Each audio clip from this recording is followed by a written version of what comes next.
हाय दोस्तों, नमस्कार। मैं आप सभी के बीच अपने YouTube चैनल से एक झूमर गीत लेकर आई हूँ, पारंपरिक झूमर गीत। अगर पसंद आए तो मेरे चैनल को लाइक, सब्सक्राइब और शेयर जरूर कीजिएगा। धन्यवाद।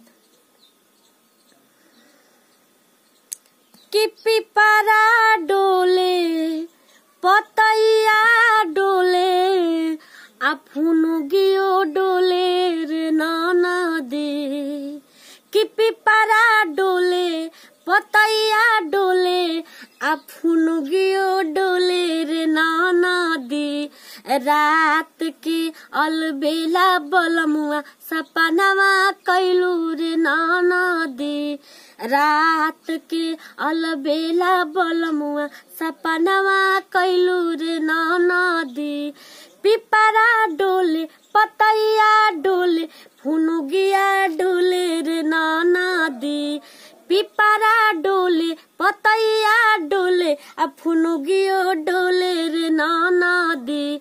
रात के अलबेला सजनवा सपनवा कैलू रे नाना दे। रात के अलबेला बलमुआ सपनवा कैलू रे नाना दे। एही जा रहबू करे जवा फाटी ससुरवा चल जाए नाना दो। एही जा रहबू करे जवा फाटी ससुरवा चल जाए नाना दो। आ रात के अलबेला बलमुआ सपनावा कैलू ए नाना दो। रात के अलबेला बलमुआ सपनावा कैलू ए नाना दो।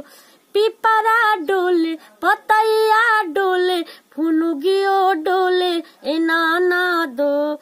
पिपरा डोले पतैया डोले फुनुगिया डोले ए नाना दो। आ रात के अलबेला बलमुआ सपनावा कैलू ए नाना दो।